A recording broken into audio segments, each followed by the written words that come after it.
In this lecture, we are going to see how to delete a node from a linked list. We will consider different cases, and first of all, we'll see how we can delete a node from the beginning. That means we want to delete node 1. So node 2 will then become the first node of the linked list if n1 is removed. As we know that the current structure of each node is of the type struct node, we have the data part. Suppose we are storing integers, and we have a pointer to the next node, and say suppose we call it next, and you can call this by any other name as well. So if n2 has to become the first node in the list, that means our head should be pointed to n2, and that means head should contain the value of the address of node 2, which is 200. Where is this address available to us currently? It is available at this place, which is head arrow next. So if we update the pointer, head pointer to head dot next, arrow next, that means head will now have a value of 200. So even though the first node is no longer part of the linked list, but always when we have to delete a node, we have to free the space that was being occupied by this node. So if we use a command like free and give the address of this node, then we can free this space which was allocated to the node, and this space will be returned back to the heap. Now, if we want the address of this node, which is 100, it was earlier available in head, but now since we have updated the head, it is no longer available. That is why before updating the head, we should store this value in some node pointer, some additional node pointer. Let us call it PTR. So we have a struct node pointer PTR, which we are going to initialize with the value of head. So PTR is having a value 100.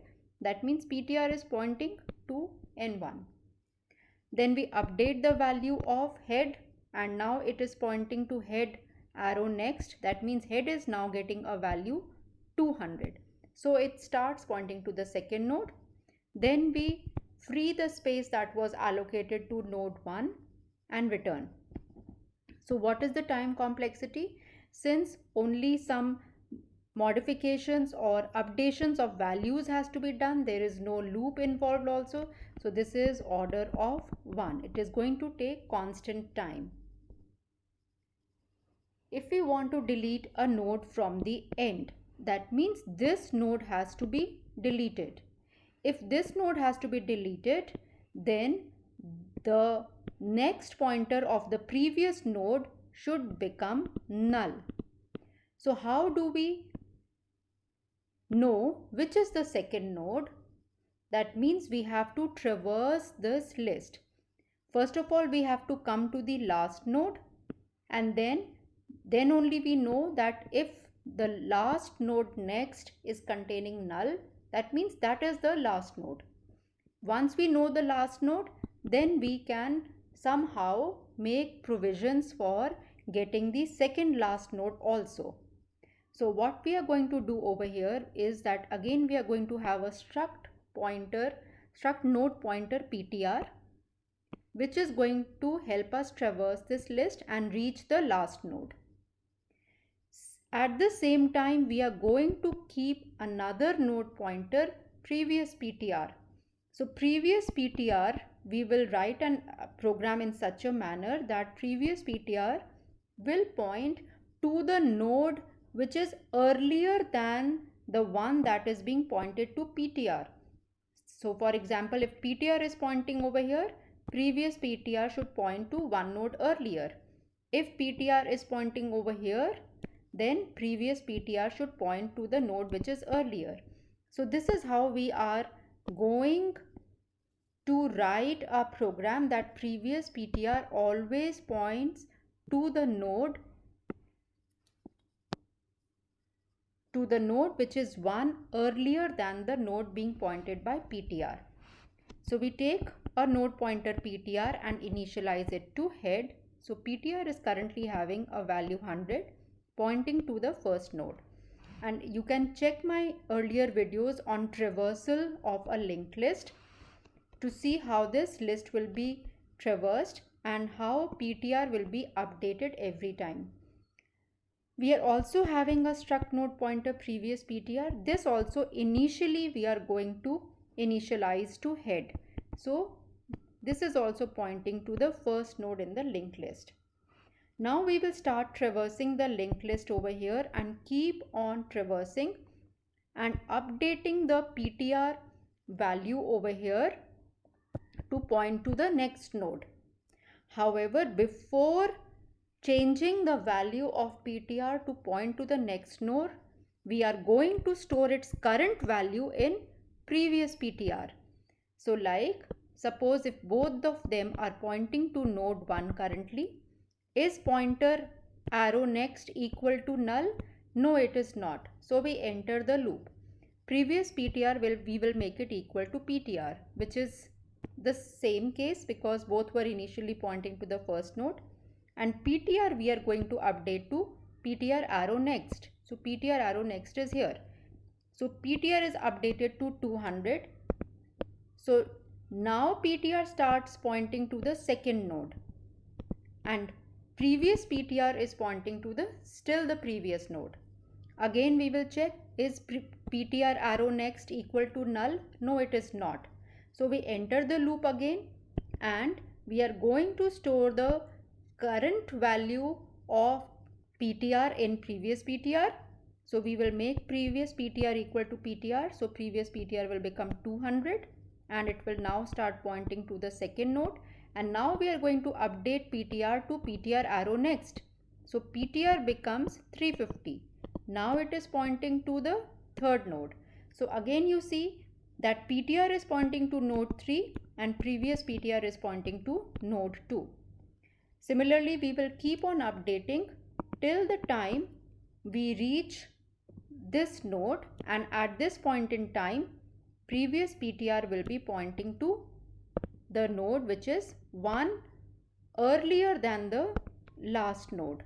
So at this point in time PTR will be holding a value of 420 and previous PTR would be holding a value of 110.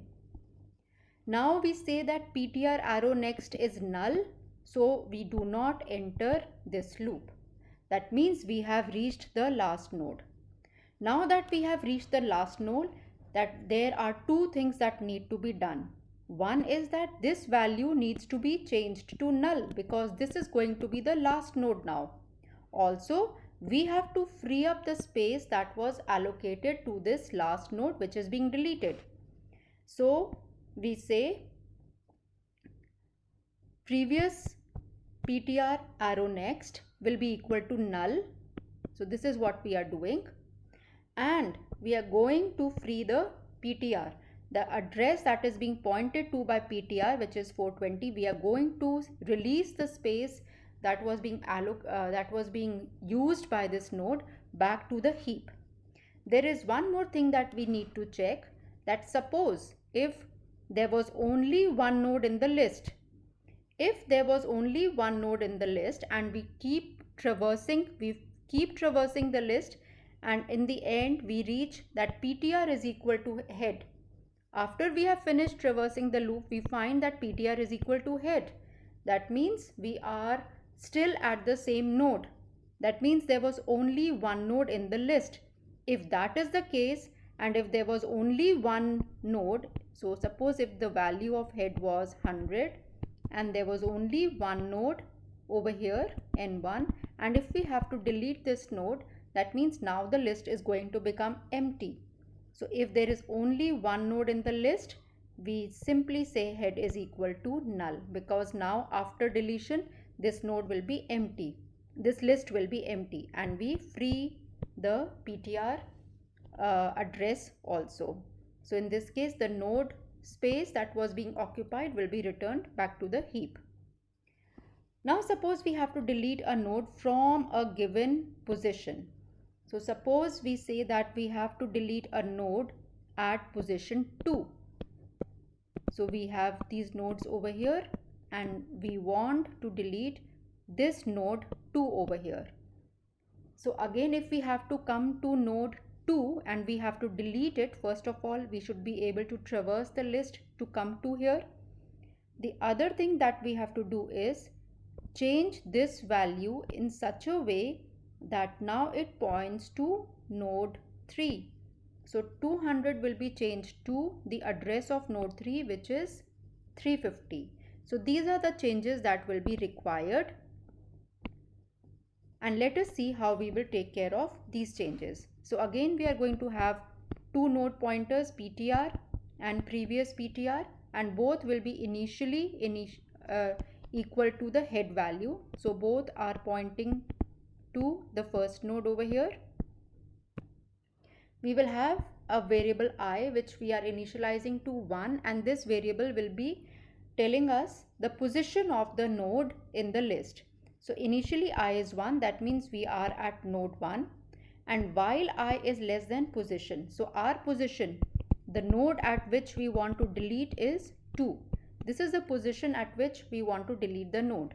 So currently I is less than the position, so we will go inside the loop. We will update the PTR to point to the PTR value. So PTR is 100 over here, previous PTR will also be 100. Even otherwise, if we have initialized both of them to point to the head initially, so both are pointing to node 1, we will update PTR to point to the next node. So PTR is pointing over here to node 2, and we will do I++. So now I becomes 2.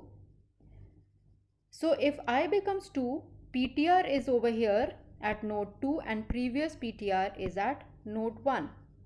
Now is I less than position? No, it is not less than position.